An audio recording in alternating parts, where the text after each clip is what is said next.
Setting झालं. काश्मीरमध्ये एकदाच येते, आपल्याकडे डबल येते माल ह्याला. हे आपल्याला कळलं आता बघा.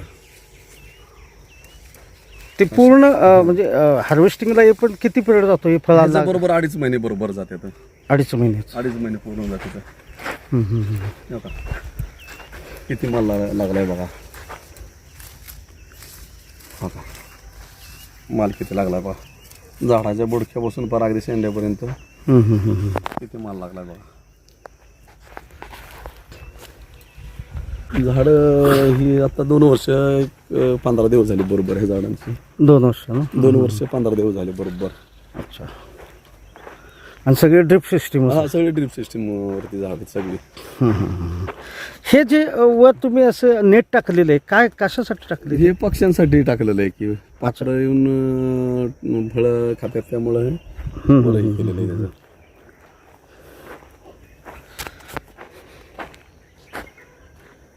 एकच सीझन मिळतोय ना आपल्याला, डबल सीझन मिळतोय. तिथलं वातावरण त्याला बरोबर सूट झालं पाहिजे. आणि ही जाते 45 ते 50 टेम्परेचरला यायची व्हरायटी आपल्याला, अन्ना व्हरायटी म्हणून.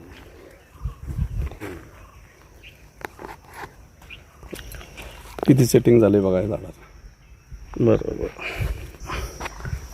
किती सेटिंग झाले. चांगलं कमी 60 ते 70 फळं ह्या झाडाला आता आहेत.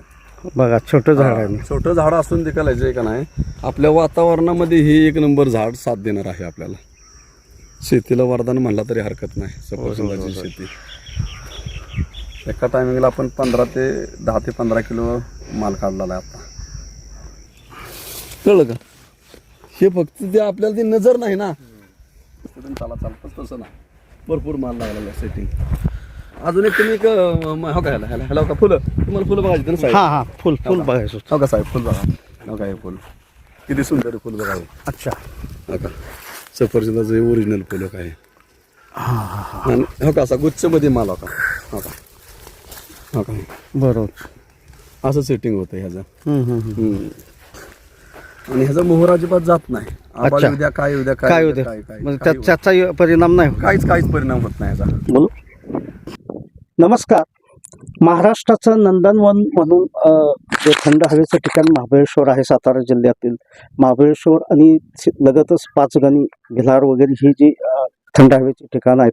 आणि वाईचा जो प्रसिद्ध गणपती आहे, या वाई शहरापासून महाबळेश्वरकडे जाताना घाटाच्या खालीच पसरणी म्हणून एक टुमदार असं गाव आहे.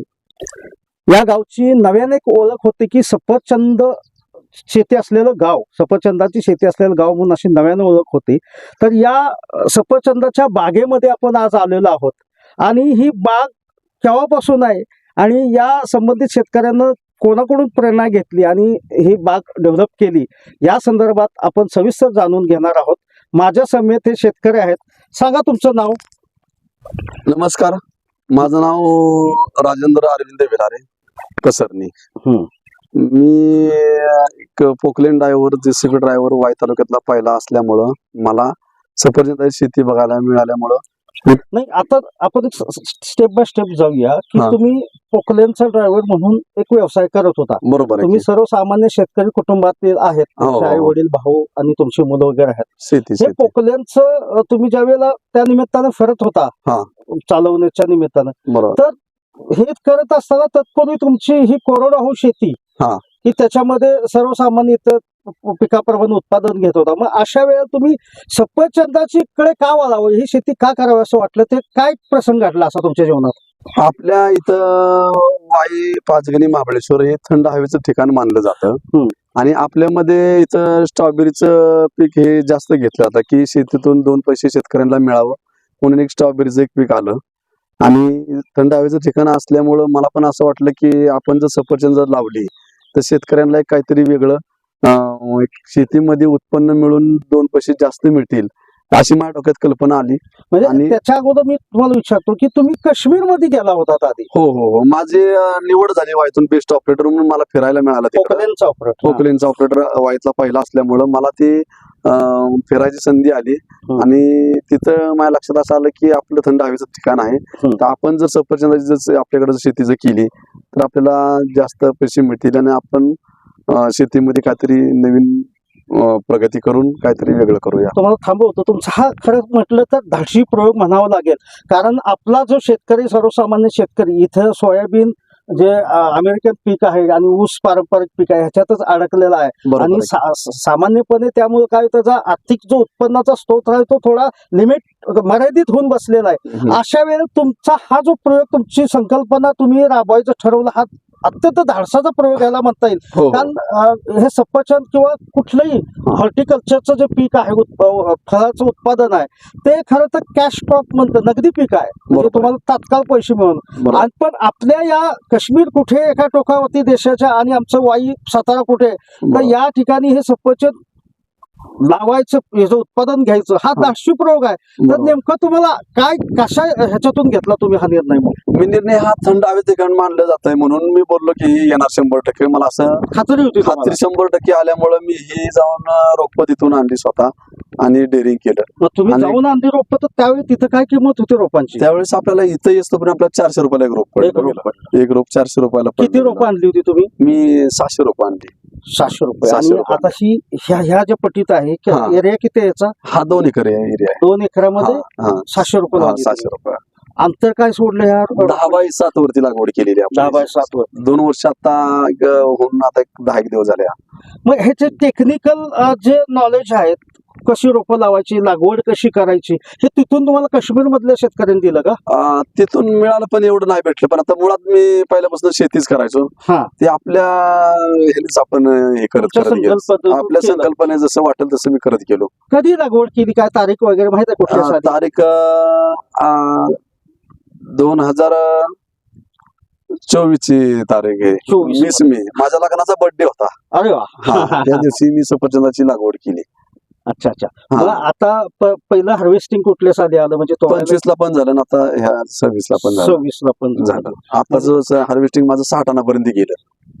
हा खर्चिक प्रयोग आहे, हो हो धाडसी प्रयोग आहे. हो हो. मग ज्या वेळेला पहिलं हार्वेस्टिंग आलं, हा. तुम्हाला ही काश्मीरमध्ये आहोत की असं लाल रंगीबेरंगी ही सफरचंद दिसलं हो असं, हो. आणि हार्वेस्टिंग हार्वेस्टिंग करते वेळी तुम्हाला काय, तुम्हाला तुमच्या कुटुंबाला काय वाटलं, काय आनंद मी झाला, काय इतका भावनिक झालं की मी खरोखर रडत होतो बागावर. साहजिक आहे. एवढी माणसांचा माहोल आणि हिंतीन बघून आणि मी इतकं मला असं यश मिळेल असं मला वाटलं नव्हतं.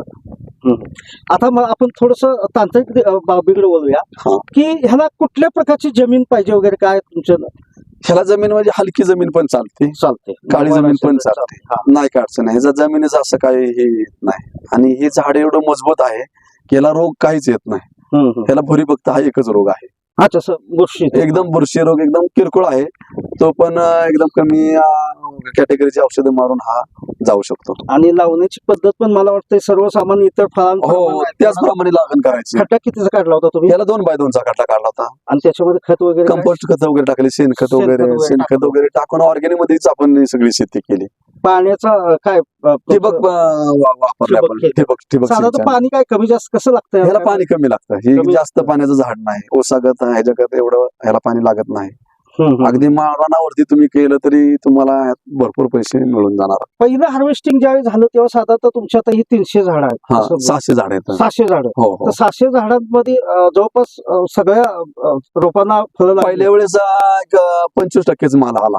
हा, पहिल्या वर्षी साहजिक आहे. तरी पण मी भरपूर खुश झालो की म्हणलं आता आपण जे केलंय हे एकदम योग्य आहे. हम्म. पुढल्या वर्षी बघू. आता यंदा ह्या वर्षी मला 6 टन माल गावला.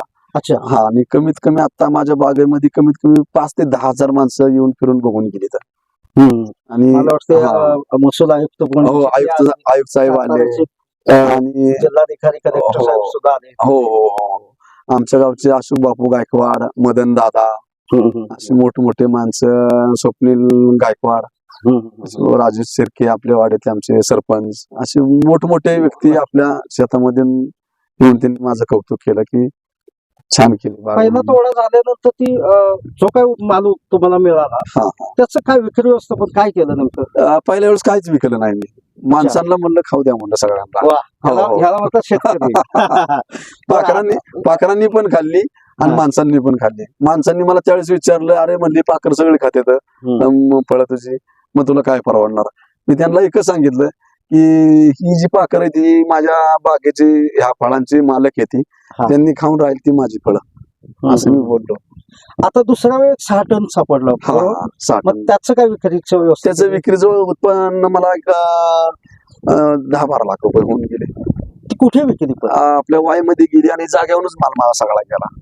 अच्छा, हा. मग आता तुम्ही मगाशी बागेत. सांगितलं की बाबा व्यापारी इथं यायला लागलेत आणि हो, इथं हो. जागेवरतीच हो हो हो बाकी- जागेवर सेलिंग झालं. येणाऱ्या पर्यटकांनी पण भरपूर माल नेला माझा जागेवरूनच. असं. आणखी काय ह्याचं तुम्हाला ही एवढी मोठी फळबाग डेव्हलप करताना आणखी विशेष वेगळा त्रास वगैरे काय जाणवतो? काहीच नाही. इतर पीक पद्धतीप्रमाणे इतर फळबागाप्रमाणे मी- पण ह्याच हो मी ह्याच्यामध्ये पहिल्यांदा घेवडा पेरतो, परत हरभरा काढतो, आंतरपीक आंतरपीक 2 पिकं मी काढतो ह्यात. त्यामुळे बागेचं नुकसान मला काहीच म्हणजे असं काही नाही होत नाही. आंतरपिकाचा ह्या बागेला काहीच सफरचंदाच्या बागावर काय परिणाम नाही. फक्त काय आपलं ते एक्स्ट्रा बोनस मिळून जातं. पाण्याची व्यवस्था काय तुमची? काय नदीचं पाणी आहे की विहीर? विहिरीचं पाणी आता डोंगराच्या कडेला आपल्याकडे इकडे काय पाणी तसं नाही. फक्त आपल्या विहिरीच्या पाण्यावर स्वतःची विहीर आहे. स्वतःच्या विहिरीला पाणी आपलं भरपूर आहे.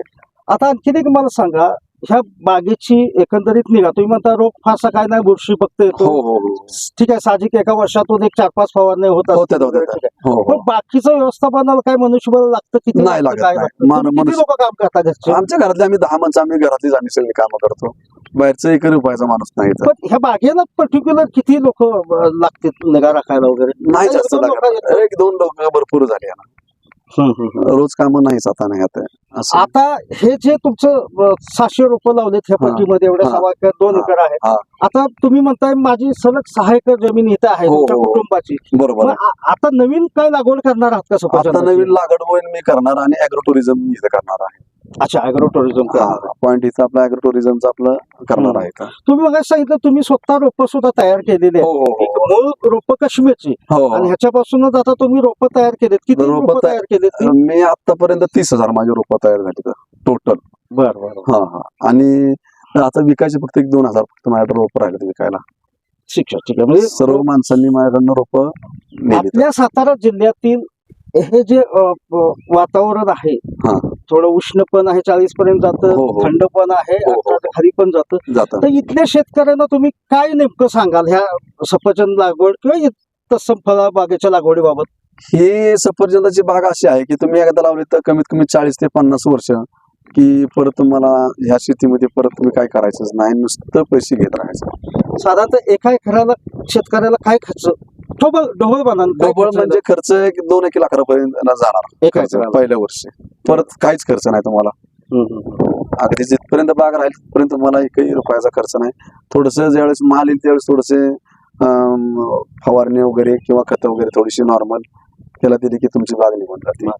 आता तुमच्या रोप जी उपलब्ध करून देणार आहे तुम्ही, तुमचा एक मोबाईल नंबर एक थोडा हळूहळू सांगा लोकांना की शेतकऱ्यांना इथे येऊन तुम्हाला त्या मोबाईलवरती आम्ही स्क्रीनवरती दाखवतोच. बरोबर आहे. तुम्ही सांगा स्वतः नंबर तुमच्याकडे जे शेतकरी संपर्क करून रोपं घेऊ शकतील असा बरोबर नंबर आहे. सांगा. माझा नंबर आहे 97 30 95 29 11.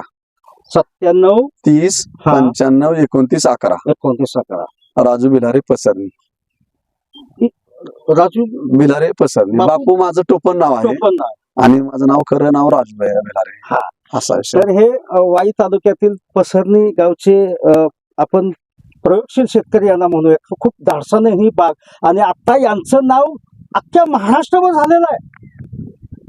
एखाद्या शेतकऱ्यांना साठी प्रत्येक शेतकऱ्यांसाठी फार मोठी प्रेरणा आहे. कारण एखादा धोका पत्करून जनरली आपल्या शेतकऱ्याची मानसिकता असेल की अरे होतंय की नाही, येतंय की नाही, मग करायलाच नको, त्या वाटेला जायला नको.